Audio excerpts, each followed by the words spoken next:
রাতের আকাশ সবসময় এক রহস্যময় জগৎ, যেখানে হাজারো বিমানে আলো জ্বলে ওঠে। কেউ ঘরে ফিরেছে, কেউ নতুন জীবনের পথে, কেউ আবার কাজের চাপে আকাশে ছুটে যাচ্ছে। কিন্তু 1972 সালের একদিন সে আলো নিভে গিয়েছিল চিরতরে। এটি কি শুধুই একটি দুর্ঘটনা ছিল, নাকি ছিল একের পর এক ভুলের সমষ্টি? কোন অদৃশ্য প্রযুক্তিগুলোর ত্রুটি, নাকি মানবিক ভুল? আর সবচেয়ে বড় প্রশ্ন, জীবন বাঁচানোর কি কোনো সুযোগ তখন ছিল?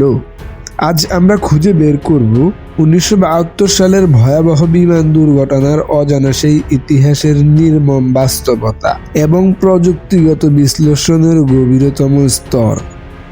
1972 সালের সেই দিনটি অন্য দিনের মতোই ছিল। যাত্রীরা তাদের আসনে বসে আছে, কেউ পরিবারকে বিদায় জানিয়ে এসেছে, কেউ স্বপ্ন দেখতেছে গন্তব্যে গিয়ে কি করবে। কেউ হয়তো জানেই না কয়েক ঘন্টা পর তার জীবনের শেষ মুহূর্তগুলো শুরু হতে যাচ্ছে। বিমানের কেবিনে ঘোষণা করলো, প্রিয় যাত্রীরা, আপনাদের সবাইকে স্বাগতম। আজকের আবহাওয়া পরিষ্কার, যাত্রা হবে আরামদায়ক, আমরা খুব শিগগিরই আকাশে উঠব। সবকিছুই ছিল স্বাভাবিক, কোনো আসনি শক্তি তখনও নেই। ফ্লাইটটি টেক অফ করার পর প্রায় সবকিছুই পরিকল্পনা অনুযায়ী চলতেছিল, কিন্তু বিমানটি যখন ক্রুজ অ্যালটিটিউডে পৌঁছায় তখন প্রথম সমস্যা দেখা দেয়। এটি কি ককপিটে কোনো সতর্ক সংকেত ছিল, নাকি নিয়ন্ত্রণ যন্ত্রের অদ্ভুত আচরণ? বিশেষজ্ঞদের মতে 1972 সালের বিমানগুলো তখন আধুনিক অটো পাইলট সিস্টেম পুরোপুরি উন্নত ছিল না। তাই যে কোনো প্রযুক্তিগত ত্রুটির ফলে পাইলটদের ওপর চাপ বাড়ত অনেক গুণ।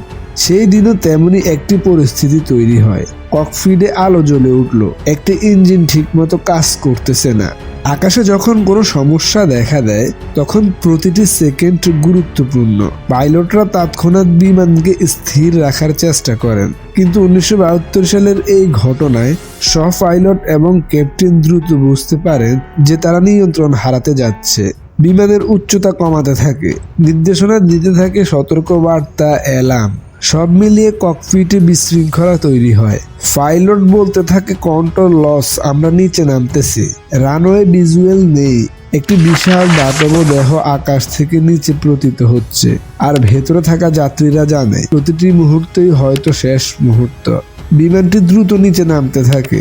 গবেষণা অনুযায়ী তখন পাইলটরা শেষ মুহূর্ত পর্যন্ত চেষ্টা করেছিল বিমানকে যে কোনোভাবেই স্থিতিশীল করাতে, কিন্তু ততক্ষণে সব নিয়ন্ত্রণ অকার্যকর হয়ে গেছে। হঠাৎ এক প্রচণ্ড শব্দে চারিদিকে আগুন ছড়িয়ে পড়ে। মাটির সঙ্গে সংঘর্ষের পর আগুন পুরো এলাকায় গ্রাস করে ফেলে। কাছের গ্রামের মানুষরা প্রথম দিকে বুঝতেই পারেনি কি ঘটেছে, কিন্তু দূর থেকে আগুনের বিশাল শিখা দেখে তারা ভয়ে স্তব্ধ হয়ে যায়। দুর্ঘটনার পর শুরু হয় উদ্ধার অভিযান। স্থানীয় মানুষ এবং উদ্ধার কর্মীরা দৌড়ে আসে, কিন্তু আগুনের তীব্রতা এত বেশি ছিল যে কাছেই যাওয়া যাচ্ছিল না। জ্বলন্ত ধ্বংসাবশেষের ভেতর থেকে আর্তনাদ শোনা যাচ্ছিল। কেউ সাহায্য চাইছে, কেউ কান্নায় ভেঙে পড়েছে। ঘটনাস্থলের ভয়াবহতা এতটাই ছিল যে অভিজ্ঞ উদ্ধার কর্মীরাও হতবাক হয়ে যায়। বেঁচে থাকা কয়েকজন যাত্রীর শরীরে মারাত্মক পোড়া। প্রতিটি বিমান দুর্ঘটনার পর তদন্ত সবসময় কঠিন, কিন্তু 1972 সালের ঘটনায় ব্ল্যাক বক্স ছিল সবচেয়ে মূল্যবান প্রমাণ। অডিও রেকর্ডিং থেকে শোনা যায় পাইলটরা শেষ 30 সেকেন্ড পর্যন্ত বিমান বাঁচানোর চেষ্টা করে যাচ্ছিল, কিন্তু তাদের নেওয়া একটি গুরুত্বপূর্ণ ভুল সিদ্ধান্তই দুর্ঘটনার পথ তৈরি করে দেয়। ইঞ্জিন সমস্যা, ভুল অ্যালার্ট পাইলটদের বিভ্রান্ত করে। হঠাৎ করে এলিভেটেড কন্ট্রোল আটকে যায়, বিমান নিচে ঝুঁকতে থাকে। এয়ার ট্রাফিক কন্ট্রোল যথাসময়ে সঠিক গাইডলাইন দিতে পারেনি। এই দুর্ঘটনায় মৃত্যুর সংখ্যা ছিল অনেক। কোনো পরিবার তার বাবা হারালো, কোনো পরিবার তার মাকে হারালো। যে যাত্রীরা বেঁচে ছিলেন তাদের অধিকাংশেরই জীবনের সেই আঘাত চিরস্থায়ী হয়েই থেকে গেল। অর্থনৈতিক ক্ষতি শুধু বিমানের নয়, মানুষের জীবনেরও ক্ষতি ছিল অমূল্য। 1972 সালের সেই ভয়াবহ দুর্ঘটনা বিশ্বব্যাপী আলোচনার জন্ম দেয়। এভিয়েশন বিশেষজ্ঞরা বুঝতে পারেন নিরাপত্তা ব্যবস্থার বড় ধরনের পরিবর্তন প্রয়োজন। এই দুর্ঘটনা এড়ানো সম্ভব ছিল, হ্যাঁ, যদি প্রযুক্তি উন্নয়ন থাকতো, যদি সতর্ক সংকেত বিভ্রান্তিকর না হতো, যদি পাইলটরা মুহূর্তের মধ্যেই সিদ্ধান্ত নিতে পারতো। কিন্তু জীবনের মতো আকাশেও সবসময় সবকিছু নিয়ন্ত্রণ থাকে না, আর সেই অনিয়ন্ত্রিত মুহূর্তেই বদলে দেয় অনেক মানুষের জীবন।